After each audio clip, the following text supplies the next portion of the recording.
Ok, parfait. Merci pour l'invitation de pouvoir partager tout ça. Et puis, je vais vous faire une petite présentation de Morphean, de l'entreprise. Déjà, qu'est-ce que fait Morphean, qu'est-ce qu'elle a fait.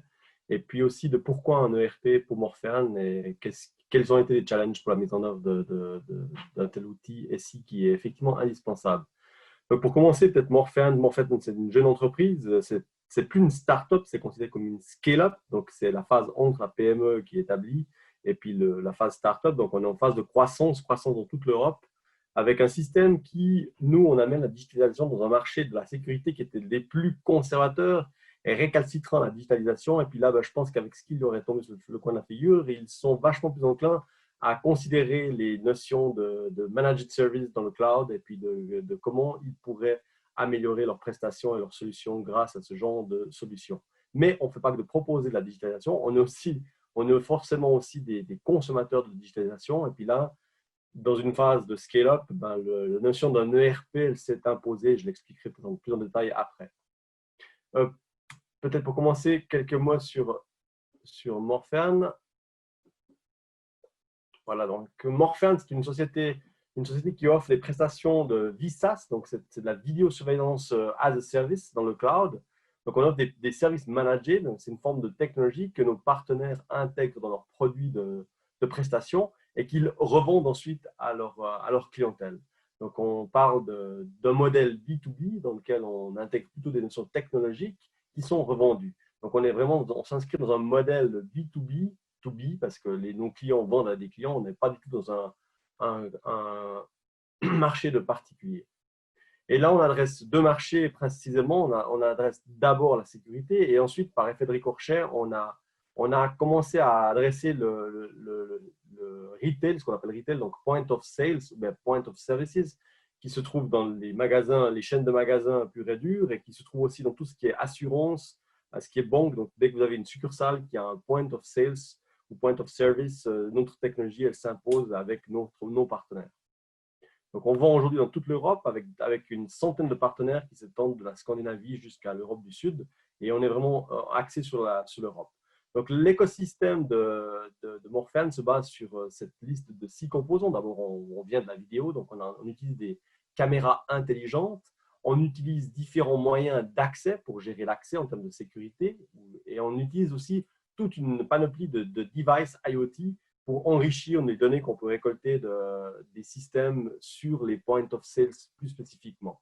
Ensuite, on a toute une base de données de data source, donc des bases de données, des data lakes, des bases de données dans lesquelles on agrège toutes ces informations, qui est transmis ou généralement consommé par des business intelligence, donc des études de cas d'utilisation, de cycles ou de patterns qui sont reconnus et qui sont transmis à des services qui utilisent la business intelligence pour justement permettre un insight to action, donc de donner une information pour activer automatiquement ou partiellement automatiquement des actions. Donc, on parle de la sécurité, d'activer toute une démarche de sécurité qui sied à la circonstance ou d'annuler des fausses alarmes ou dans le domaine du retail qui pourrait simplement être d'augmenter la capacité de caisse ou de mesurer la réussite ou la rémanence d'un nouveau stand qui est affiché. Donc, toutes ces informations-là qui permettent de valoriser le mètre carré de surface vendable.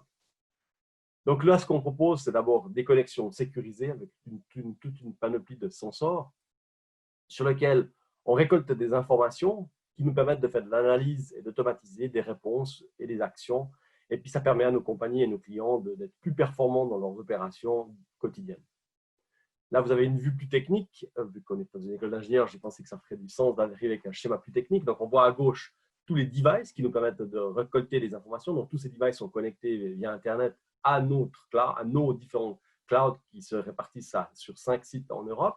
Ensuite, vous avez tout un processus d'acquisition, de traitement, d'analyse de ces données, de classification de ces données dans un data lake, donc big data, et ensuite qui nous permettent d'offrir des événements, des notifications ou des activations de procédures en cas de sécurité, typiquement pour régler les cas de sécurité. Là, on voit un use case dans un point of sales, donc vous avez aussi bien à l'entrée, dans l'entrepôt que dans des salles qui pourraient se prêter, des collectes de matériel que vous devriez avoir. Donc, tout cet environnement est équipé de cette technologie. Morphean n'équipe pas elle-même ces sites, elle le fait avec ses partenaires, mais nous, on fournit notre technologie à nos partenaires qui, eux, s'adressent à ce genre de clientèle. Voilà le Morphean écosystème. Donc, on voit au centre les clients finaux. Ensuite, il y a Morphean avec sa plateforme qui offre ses services à valeur ajoutée. Et puis, on a toute une collection de partenaires et qui rendent des prestations finalement à la sécurité, au trafic, au transport, dans le smart city, l'énergie, la santé, le retail, le banking, hospitality, gas station, etc. Et là, on a regroupé toute cette clientèle en deux segments principaux qui sont, un, l'industrie de la sécurité et deux, qui sont l'industrie du retail, dans lequel on a aussi bien les magasins, à proprement dit, que des points de vente comme les assurances ou les banques. Voilà, maintenant on va passer au vif du sujet. Donc le ERP, pourquoi un ERP? Donc le ERP, il peut s'expliquer facilement. On ne peut pas vendre du digital, prôner le digital et les managed services à nos clients et puis nous travailler du papier et du crayon. C'est un peu compliqué, ça ne justifie pas beaucoup notre démarche. Ensuite, du moment qu'on rentre dans une phase de scale-up, donc d'une phase de croissance de l'entreprise, le produit, ça veut dire que le produit a été prouvé, il fonctionne, il est adopté, que le marché le demande et que l'entreprise a la structure pour le pousser dans le marché, ben c'est le moment d'élargir son marché et puis de renforcer sa vente. Donc, du moment qu'on renforce sa vente et sa clientèle, on a un souci qui est la facturation. Forcément, une entreprise sans facturation, ce n'est pas une entreprise, c'est une association. Mais cette facturation est dans un monde du SaaS pose un petit souci parce qu'on parle d'une grande quantité de factures de petits montants. Donc, nous, c'est un modèle VSaaS, donc on vend des souscriptions. On a aujourd'hui à peu près 30 000 souscriptions vendues dans toute l'Europe et il faut chaque mois être capable de savoir quelles sont les souscriptions à facturer, quel est le prix à facturer en fonction du partenaire, du site, du client, du projet et quel est finalement le montant total à facturer à nos partenaires qui, eux, vont refacturer ça à leurs clients. Donc, c'est inutile d'expliquer que c'était difficile. Là, on voit à gauche à peu près la situation de l'organisation avant qu'on rentre dans la phase scale-up. Donc, c'était un capharnaüm. Vous avez 1001 exceptions à gérer. Vous avez des arrangements spécifiques par projet, par client, par site, par partenaire. Vous avez des nouveaux produits, mais que vous ne pouvez pas vendre en Scandinavie. Par contre, vous pouvez le vendre en Europe du Sud. Donc, c'est extrêmement compliqué. Là, l'objectif que nous avions lorsqu'on a démarré ce projet ERP, c'était clairement de faciliter ces processus de vente. Donc, chaque produit qui est mis en ligne dans la plateforme peut être vendu par nos partenaires sans rentrer dans un énorme processus de coordination à coordonner. Et puis, nos vendeurs pouvaient vendre la conscience tranquille en sachant que derrière, toute l'usine d'administration allait se mettre en marche. Il fallait aussi standardiser les conditions cadres, arrêter d'avoir des exceptions par site, par client, par projet. Il fallait intégrer le système d'information à notre système de vente. Donc, ici, le CRM, c'est clair que nos forces de vente travaillent avec un CRM, ils vendent des solutions à des partenaires. Ces partenaires utilisent des services qui sont plutôt à caractère technologique d'une plateforme Morphean qui est dans le cloud. Et finalement, il faut injecter tous ces résultats dans un ERP qui est capable d'émettre toute la facturation, de réceptionner toute la facturation fournisseur et de faire fonctionner l'entreprise. Sur ce système, on a ajouté un management basé sur une business intelligence.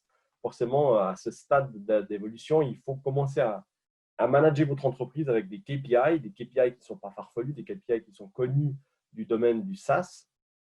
J'en parlerai après, peut-être plus précisément, mais qu'on ait toute l'équipe qui soit capable de connaître les tenants et aboutissants de l'entreprise.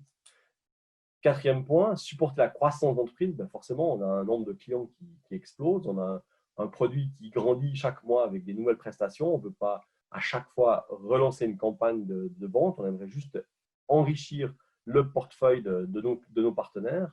Et finalement, digitaliser et agiliser le fonctionnement de l'entreprise. On a vu, c'était grandement nécessaire avec ce Covid. Covid a mis à mal pas mal d'entreprises. De un, on voit que la société fournissant une solution complètement digitale a permis à nos partenaires de faire face à une crise qui a mis à mal tous ceux qui n'étaient pas digitalisés. Et nous-mêmes, les premiers, on a été les premiers heureux d'avoir mis en place une solution qui nous permettait de délocaliser, de mobiliser, d'agiliser notre fonctionnement. Au niveau du produit, donc là, il y a eu une démarche qui a été faite il y a de ça 18 mois pour choisir la famille de produits qui était le plus alignée avec nos besoins. Donc, on parlait forcément d'ERP au centre, on parlait de CRM, on parlait de business intelligence. Et puis notre souci, c'était de trouver un outil intégré.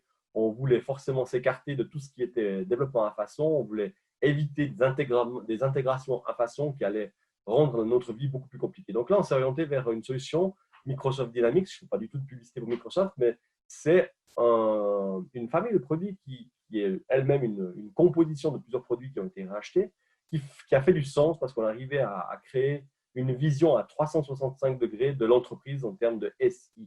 Donc, on parle de l'ERP, Business Central, on parle du CRM, Customer Engagement, et on parle de leur outil de Power BI qui nous permet de justement analyser et driver notre entreprise sur la base de KPI. Donc, l'ERP, ce n'est pas quelque chose de nouveau. Les processus sont établis depuis longtemps. On connaît la notion de blueprint, on a l'implémentation, on ne développe pas, mais on implémente. On connaît le problème du build, on connaît le problème du sustain qu'il faut mettre en place. Donc, je pense que ça, il y a des bibliothèques entières remplies de manuels qui vous expliquent le comment et le bien fondé de ce mécanisme-là. Mais nous, on a eu énormément de difficultés. Pourtant, c'est fou. On vient de ce monde-là, on propose même ces technologies-là, mais on a eu un mal fou à s'aligner sur le premier point qui était la création d'un blueprint. Donc, on a repris ce projet, on a commencé à définir un catalogue des exigences pour atteindre les objectifs qui n'étaient pas du détail, qui étaient majeurs. Il a fallu identifier quelles étaient les meilleures pratiques de cette famille de produits pour s'aligner sur sa façon de faire et pas développer du spécifique, qui avait été initialement le cas. Il a fallu orchestrer la mise en œuvre de ces processus. On ne peut pas le faire seul, ça implique beaucoup de changements, ça a des mouvements de fond, de masse qui ne sont pas à sous-estimer. Donc, typiquement, lorsque vous changez le processus de vente ou de comment est-ce que vous vendez un produit, comment est-ce que vous activez un produit, eh bien, il faut informer toute votre structure de vente, il faut informer toute votre structure de support du produit pour que ces gens-là soient capables de réagir et d'agir avec les nouveaux partenaires et nos clients qui rentrent dans ce processus. Il faut bien entendu ne jamais sous-estimer le problème de la formation. On vend de la technologie, on vend du SaaS, mais on croit forcément que tout le monde est aguerri à ça. Mais force est à constater, c'est qu'on est des fois meilleurs vendeurs que consommateurs. Pourtant, souvent, c'est tout le contraire. Ensuite, l'augmentation de la qualité des données. Là, moi, je pense qu'on est toujours aujourd'hui, on se heurte à un énorme problème. Le domaine de la vente, c'est un domaine très, très éphémère où on a des leads, on crée des opportunités, on fait des offres. Et puis finalement, ces offres s'éteignent, elles disparaissent. Et puis, on doit concilier le monde éphémère de la vente avec la rigueur d'un système tel que celui d'un ERP ou même d'un produit comme celui de Morpherne. Et puis là, c'est un réel challenge de trouver un bon moyen pour canaliser finalement cette force de vente qui a tendance à partir un peu dans tous les sens, où là, le marché répond et qui n'est pas forcément aligné avec ce que vous avez dans votre entreprise et encore moins souvent avec les processus que vous avez mis en place. Donc, c'est les spécialistes, les champions du monde des spécialités, des arrangements, des exceptions. Et ils se plaignent de ça lorsque ça ne va pas bien. Mais malheureusement, il faut trouver un système qui permet de leur offrir l'agilité dont ils ont besoin. Ils ont besoin de négocier, ils ont besoin de faire des deals, ils ont besoin de trouver des arrangements avec les clients pour les amener vers notre produit. Et on ne peut pas les contraindre dans leur démarche, mais il faut les aider et les amener sur un rail qui permet d'amener tout ça à bon port. Je pense que c'est le plus gros problème qui a été nôtre. Le projet a mal été manché au début. Ils ont fait une spécification un peu à la façon de lorsqu'on développe un système à façon. Mais là, ce n'était pas du tout l'idée. L'idée, c'était vraiment de définir les objectifs, de trouver via un blueprint les meilleures pratiques qui permettaient de les atteindre. Ensuite, de bien orchestrer toutes les forces de l'entreprise pour qu'elles comprennent comment la musique allait fonctionner. Et finalement, une formation qui s'est bien déroulée, mais avec une qualité de données qui n'était pas forcément en adéquation avec l'exigence du système. Et puis finalement, le plus important, c'est d'identifier un bon partenaire. Je check juste l'heure. Vous me dites quand je commence à dépasser. La solution qu'on est en train de finir de mettre en place, on voit à gauche le CRM qui alimente le Customer Lifecycle, donc qui crée un nouvel compte, qui supprime un compte, qui active un nouveau client dans la plateforme, une plateforme qui fournit un reporting de tous les services utilisés par les clients qu'on ne connaît pas, on est rarement en contact avec ces clients, qui sont remontés à l'ERP qui, lui, finalement, gère toute cette masse de facturation, qu'elle soit des fournisseurs ou de nos partenaires. Le master du catalogue, c'est l'ERP. Le master des acomptes, c'est le CRM. Sur tout ça, on a mis un Power BI qui nous permet de remonter des SaaS KPI, je l'expliquerai rapidement après, qui nous permettent, nous, de de manager l'entreprise de manière la plus optimale possible. Les avantages, pour terminer, donc ce que nous, on a pu amener comme avantage, c'est un des objectifs qu'il faut atteindre, c'était de réduire le cycle entre la vente, la coordination de la vente de nouveaux produits et l'administration. On a création d'un nouveau partenaire en un clic, on a facturation de tous les clients et partenaires en un seul clic, on a ajout d'un nouveau produit en un seul clic. C'était toutes des opérations qui prenaient une complexité faramineuse quand on voyait l'image qu'on avait à gauche avant. Plus d'opérations manuelles, donc il y avait beaucoup de coordination d'opérations manuelles qui échappaient à plein de logs de tout ce qui était entendu entre un vendeur et un administrateur. Lorsque vous avez une relève ou un changement de personnel, vous ne saviez pas ce qui avait été entendu, donc vous passiez votre temps à chercher les problèmes. Il y a une agilité dans l'organisation, donc là on a bien pu en profiter lors de cette crise Covid, qui ne nous a pas impacté en termes de vente. Tout ce qui était vendu est resté tel quel, qui a impacté la croissance, ça, forcément. Et puis là, on a vraiment pu réagir rapidement en agilisant toute notre organisation, en distribuant les tâches administratives, en répartissant la facturation à gauche, des fonds clients à gauche, des fournisseurs à droite. Donc, ça, c'était vraiment idéal dans ce sens-là. La résilience de l'organisation, donc c'est ce que je viens d'expliquer, un 100% de compatibilité avec le home office. Donc là, Morpheus s'est même orienté vers une structure où on allait favoriser le home office. On a une équipe de vente au Danemark, en Allemagne, en Angleterre. On a une équipe de développement au Liban, une en Lituanie, une en Roumanie, en Suisse. Donc, ça fait tout un monde à orchestrer. Ça ne faisait plus de sens de vouloir tout le monde dans une seule entreprise à Fribourg ou en Suisse. Donc, une majorité de ces gens-là, étant donné qu'on travaille déjà en remote pour la plupart des gens. Donc, on a complètement éclaté l'organisation pour garder plus qu'un share office à Fribourg, où là, il y a quelques personnes qui viennent tous les jours parce qu'ils préfèrent ou parce que leur façon de travailler fonctionne mieux comme ça. Et sinon, c'est vraiment des bureaux qui sont absolument temporaires pour tout le monde. Finalement, la partie Power BI, donc le management de la BI de nos propres données, où là, on a pu mettre en place, où on met en place tous ces SaaS KPI. On parle de ARR, je ne sais pas si ça dit quelque chose à tout le monde, c'est Annual Revenue, Recurring Revenue, le CAC qui est le Customer Acquisition Cost, le LTV qui est le Lifetime Value, le GM qui est le Gross Margin, le Churn Rate, le Contract Value. Ce sont tous des éléments qui permettent, avec peu d'informations, de diriger une entreprise. Sinon, on passe notre temps à expliquer les problèmes, les solutions et le comment faire, le pourquoi. Voilà, j'espère que je n'ai pas été trop long. Je suis pile dans les 20 minutes qu'on m'avait attribuées. Donc, je reste forcément à disposition pour vos questions parce que je n'ai pas pu en même temps suivre les questions qui auraient pu surgir. Mais je suis volontiers disponible pour tout.